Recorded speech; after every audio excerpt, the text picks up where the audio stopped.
Kita berdoa. Ya Tuhan Allah Bapa di sorga, pada siang hari ini kami datang menghampiri-Mu, menaikkan syukur kami, oleh karena Tuhan setia menolong, menyertai dan memberkati kami hingga saat ini. Hari-hari yang telah kami lewati, kami yakin dan percaya bahwa Tuhanlah yang memimpin, menolong, menyertai dan memberkati kami. Saat ini kami akan membaca dan merenungkan kebenaran firman. Mohon Tuhan pimpin berkati kami, agar firman-Mu yang akan kami baca dan renungkan dapat menjadi pedoman hidup, baik setiap yang mendengar, demikian juga hamba-Mu yang menyampaikan. Di dalam nama Tuhan Yesus, firman yang hidup kami sudah berdoa kepada Bapa di sorga. Amin. Shalom. Puji Tuhan, pada hari ini kita akan membaca, merenungkan firman Tuhan yang terambil dari Keluaran pasal yang ke-17 ayat yang ke-8 sampai dengan ayat yang ke-16. Demikian firman Tuhan. Lalu datanglah orang Amalek dan berperang melawan orang Israel di Rafidin.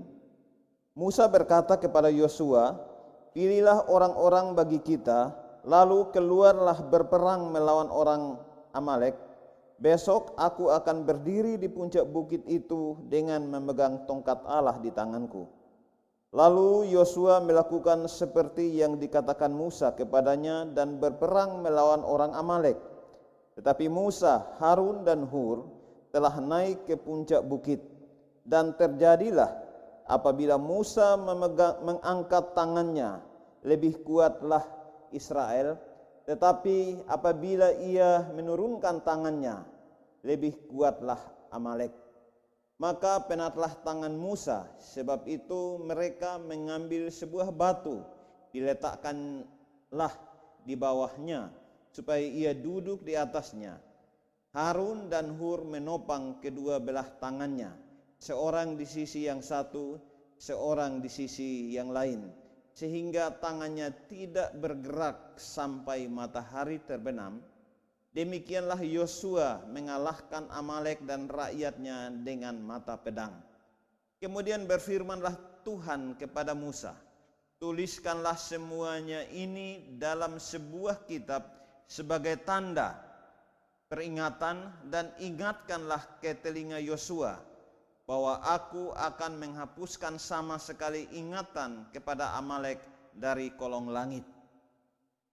Lalu Musa mendirikan sebuah mezbah dan menamainya, "Tuhanlah panji-panjiku." Ia berkata, tangan di atas panji-panji Tuhan. Tuhan berperang melawan Amalek turun-temurun. Firman Tuhan pada hari ini dibawa tema bersama kita menang. Menang dalam sebuah pertandingan adalah harapan dan dambaan setiap pribadi atau pihak yang terlibat dalam pertandingan, apalagi dalam peperangan, baik untuk menyelamatkan diri sendiri atau untuk merebut dan menguasai daerah yang dikehendakinya. Tentu pihak yang akan bertarung akan memikirkan strategi apa yang akan digunakan dan siapa-siapa yang akan dilibatkan, entah alat ataupun hal lain yang dianggap dapat membantu untuk meraih atau merebut kemenangan. Kitab Keluaran pasal yang ke-17 ayat yang ke-8 sampai dengan ayat 16. Kita belajar bagaimana orang Israel menang dalam peperangan atau pertempuran melawan orang Amalek, dan apa rahasia di balik kemenangan mereka. Berikut ini adalah rahasia kemenangan orang Israel dan juga menjadi rahasia bagi gereja masa kini untuk meraih kemenangan. Yang pertama, percaya kemenangan berasal dari Tuhan. Dalam ayat yang ke-13 sampai dengan ayat yang ke-16. Amalek adalah sebuah suku pengembara atau sebuah ikatan suku-suku pengembara. Menurut Kejadian atau dalam Kejadian pasal yang ke-36 ayat 12, Mereka adalah sebuah kelompok bangsa Edom. Tempat kediaman mereka adalah daerah padang gurun antara Sinai dan daerah barat daya Palestina. Bangsa Amalek selalu berperang melawan bangsa Israel. Kekalahan bangsa Amalek bukan karena orang Israel yang kuat dan hebat. Kemenangan orang Israel juga adalah bukan karena kehebatan mereka atau karena musuh mereka, orang Amalek itu lemah. Tetapi karena Tuhan yang berpihak dan memberi kemenangan kepada mereka. Hal ini terlihat jelas di dalam ayat yang ke-14 dalam terjemahan bahasa Indonesia sehari-hari yang berbunyi demikian. Kata Tuhan kepada Musa, tulislah tentang kemenangan ini supaya tetap diingat. Katakan kepada Yosua bahwa aku akan membinasakan orang Amalek. Sekali lagi, katakan kepada Yosua bahwa aku akan membinasakan orang Amalek. Tuhan menyatakan kebesaran kuasa, kasih dan setianya kepada bangsa Israel, sekaligus menyatakan keadilan dan penghukumannya kepada bangsa Amalek. Demikianlah Yosua mengalahkan Amalek dan rakyatnya dengan mata pedang. Kemudian berfirmanlah Tuhan kepada Musa, tuliskanlah semuanya ini dalam sebuah kitab sebagai tanda peringatan dan ingatkanlah ke telinga Yosua bahwa aku akan menghapuskan sama sekali ingatan kepada Amalek dari kolong langit. Lalu Musa mendirikan sebuah mezbah dan menamainya Tuhanlah panji-panjiku. Ia berkata, tangan di atas panji-panji Tuhan. Tuhan berperang melawan Amalek turun-temurun. Keluaran pasal yang ke-17 ayat 13 sampai dengan ayat 16. Perbuatan Allah di sini harus diingat oleh orang Israel agar orang Israel meresponi dan mengingat kasih perbuatan Tuhan, sehingga seharusnya mereka tetap setia kepada Tuhan, mengingat perbuatan-perbuatan yang sudah dikerjakan, penyelamatan yang sudah dikerjakan, yang sudah diberikan oleh Allah kepada orang Israel. Bapak Ibu Saudara yang dikasihi oleh Tuhan, demikian juga bagi kita sekalian. Anda dan saya sebagai umat Tuhan yang hidup di masa sekarang ini. Kalau kita melihat ke belakang, tentunya perjalanan hidup kita banyak hal yang sudah Tuhan kerjakan dalam hidup kita. Yang terkadang kita menganggap bahwa itu hanya hal-hal yang simpel, hal-hal yang sepele. Dan akhirnya membuat kita lupa dengan perbuatan-perbuatan Tuhan. Tetapi firman Tuhan ini mengingatkan, kenapa Tuhan menyuruh Musa supaya Musa menuliskan itu sebagai peringatan bahwa benar Tuhan yang bekerja, Tuhan yang memusnahkan, Tuhan yang mengalahkan orang Amalek. Saudara yang dikasihi oleh Tuhan, kalau kita melihat ke belakang banyak persoalan, banyak pergumulan, banyak tantangan, baik hal-hal yang sederhana sampai hal-hal besar di mana Tuhan telah bekerja, Tuhan telah menolong, dan kita sebagai umat Tuhan harus mengingat itu, merenungkan betapa Tuhan menunjukkan kasih setianya kepada kita, sehingga kita dalam segala keadaan kita harus tetap setia kepada Tuhan. Ingat bahwa kemenangan itu datang dari pihak Tuhan. Yang kedua adalah kemenangan diraih melalui tim yang kompak. Sekali lagi, kemenangan diraih atau diperoleh melalui tim yang kompak. Di dalam ayat yang ke-9 sampai dengan ayat yang ke-14. Kemenangan yang didapatkan orang Israel bukan karena perjuangan satu pribadi atau satu pihak, satu kelompok. Tuhan memberikan kemenangan besar kepada bangsa Israel dengan melibatkan upaya Yosua yang memimpin orang-orang maju ke medan untuk berperang. Sementara Musa yang mengangkat kedua tangannya sambil memegang tongkat Allah. Saat tangan Musa menjadi lelah. Harun dan Hur membantu dengan menopang masing-masing tangan Musa hingga matahari terbenam dan musuh pun kalah. Musa, Yosua, Harun dan Hur adalah individu-individu dengan kepribadian yang berbeda. Mereka mengambil peran masing-masing yang berbeda, namun kekompakan mereka sebagai tim membawa mereka kepada kemenangan. Kemenangan orang Israel dapat dialami juga oleh Anda dan saya sebagai orang-orang yang sudah percaya kepada Tuhan di masa sekarang ini. Jika Anda dan saya, kita solid sebagai satu tim dalam menjalankan program yang Tuhan kehendaki kita kerjakan. Entah itu di masa-masa yang sulit seperti sekarang ini. Bagaimana edaran dari presiden, edaran dari gubernur, edaran dari bupati. Ketika itu diresponi semua lapisan masyarakat, maka kendati pun COVID yang memang menelan lebih dari 100.000 korban yang meninggal. Tetapi itu pun dapat kita lewati, dapat kita hadapi oleh karena semua lapisan, semua elemen masyarakat, mulai dari pucuk pimpinan sampai kepada masyarakat, semuanya solid untuk apa? Bergandengan tangan untuk menghadapi COVID-19. Oleh sebab itu saudara yang dikasihi oleh Tuhan, Anda dan saya, kita diberi karunia yang berbeda. Kita diberi tanggung jawab yang sama untuk harus kita jalankan. Tanggung jawab yang besar dan berat pun dapat kita hadapi, dapat kita kerjakan sampai tuntas jika kita benar-benar menjadi sebuah tim yang kompak. Memang kita berangkat dari berbagai perbedaan kepribadian, orang yang lahir dari ibu yang sama, kembar, tapi tetap memiliki kepribadian yang berbeda.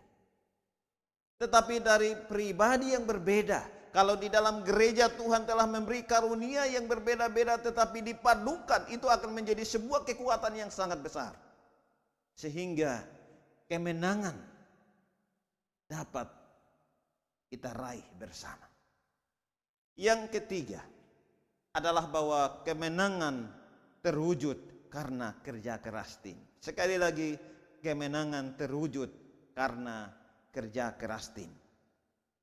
Kemenangan berasal dari Tuhan, kemenangan diraih karena tim yang kompak, dan kemenangan dapat dicapai melalui kerja keras tim. Tim yang kompak jika tidak bekerja keras bersama akan mendapatkan hasil yang kurang maksimal. Tuhan yang berjanji dan memberi kemenangan menuntut dan melibatkan tanggung jawab manusia, melibatkan banyak pihak yang bekerja keras, bekerja dengan tekun, menjalankan apa yang menjadi tanggung jawab mereka.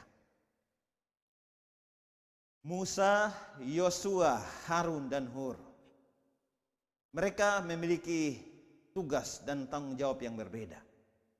Namun mereka, karena kesungguhan mereka yang serius dan giat menjalankan, kemenangan dapat mereka raih. Kita perhatikan bagaimana Yosua yang telah memilih orang-orang Israel untuk maju berperang di medan pertempuran yang begitu sengit. Itu pertaruhan nyawa dan kekalahan. Demikian juga kita memperhatikan bagaimana Musa yang kala itu usianya juga sudah tua. Dia berjuang, bergumul untuk bagaimana dia melawan dirinya, mengangkat kedua tangannya dengan memegang tongkat Allah. Sampai tangannya pun penat. Sampai dia tidak mampu menahan kedua tangannya. Sehingga Alkitab mencatat ketika tangannya itu turun, maka kemenangan ada di pihak orang Amalek. Ketika tangan Musa terangkat, maka kemenangan ada di pihak Israel. Saudara yang dikasihi oleh Tuhan, bagaimana Musa yang dalam masa tuanya dia punya tanggung jawab untuk mengangkat, untuk melawan dirinya, mengangkat tangannya, dan ketika dia sudah lelah, dia tidak mampu lagi, membutuhkan pihak lain. Ada Harun dan Hur yang datang untuk menahan. Supaya apa? Supaya tangan Musa tetap terangkat. Dan Alkitab mencatat bahwa tangan Musa tetap terangkat sampai matahari terbenam dan orang Amalek kalah, orang Israel menang. Disinilah kita melihat bagaimana kerjasama antara Yosua, Musa, Harun dan Hur. Dan ketika Tuhan memberikan tanggung jawab yang besar,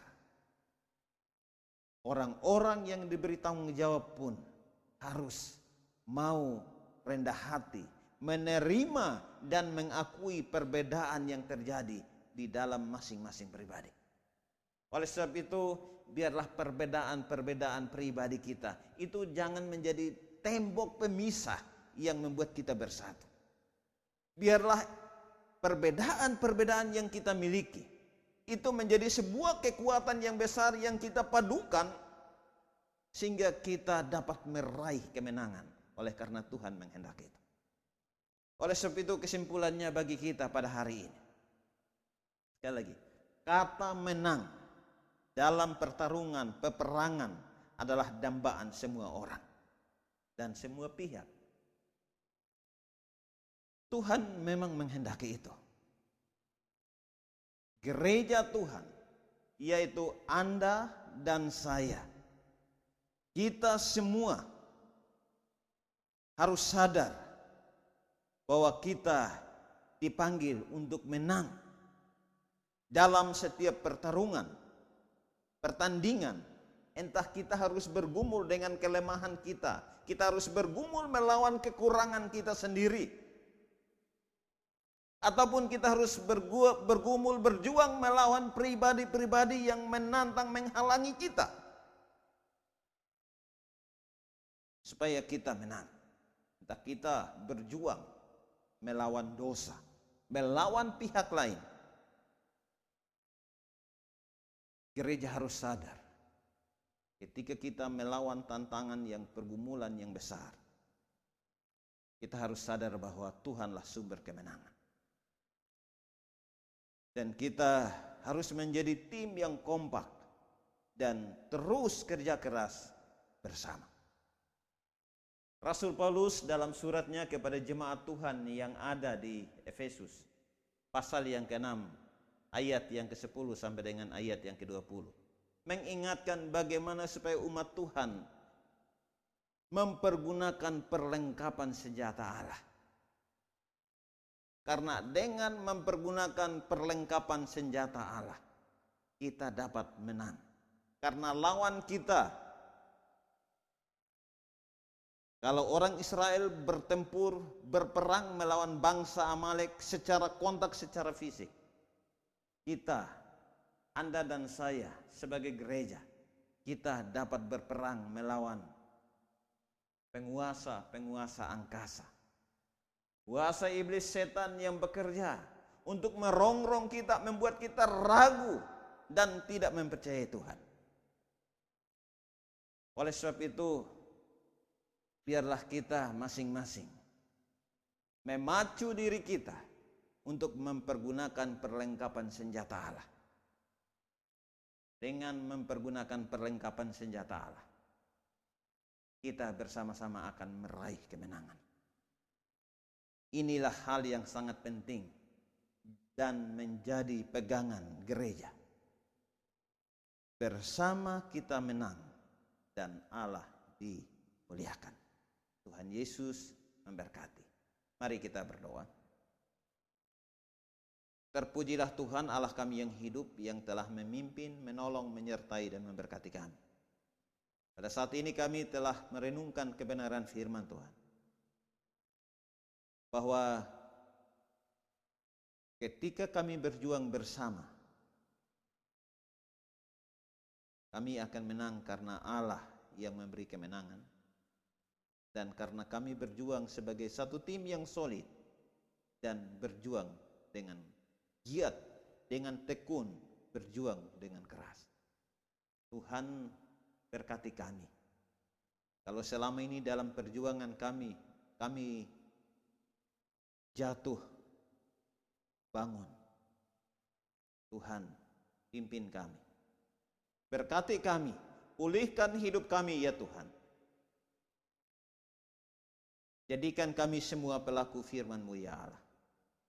Hamba berdoa untuk umat-Mu yang saat ini mereka ada di rumah mereka masing-masing. Tuhan tolong sertai dan berkati mereka dalam hidup dan dalam pergumulan mereka. Yang sakit Tuhan tolong sembuhkan. Yang susah Tuhan tolong hibur akan mereka. Yang lemah Tuhan tolong kuatkan. Yang dalam pergumulan yang berat kiranya Tuhan tolong memberi jalan keluar bagi mereka. Tuhan pimpin sertai kami umat. Kalau saat ini Tuhan dapati umat-Mu dalam kekurangan, Tuhan tolong berikan kecukupan. Kami juga berdoa menyerahkan pelayanan pekerjaan Tuhan di seluruh dunia. Dan tolong sertai dan berkati. Baik pelayanan melalui mimbar gereja, pelayanan penginjilan, pelayanan diakonia, Tuhan berkati semua. Kami juga berdoa untuk pandemi COVID-19 ini. Kami terus merendahkan diri kami dengan hati yang penuh percaya kepada-Mu ya Tuhan. Kami mohon Tuhan lindungi kami, berkati kami umat-Mu. Kami berdoa untuk pemerintah, untuk para medis, para dokter, perawat yang menangani. Tuhan tolong berkati mereka. Para penderita yang terpapar, Tuhan tolong berikan kekuatan dan semangat hidup yang tinggi. Kami rindu supaya mereka dipulihkan oleh Tuhan. Terima kasih Tuhan Allah Bapa di sorga, ini doa kami. Ini ucapan syukur kami. Di dalam nama Tuhan Yesus kami sudah berdoa, bersyukur kepada Bapa di sorga. Haleluya. Amin.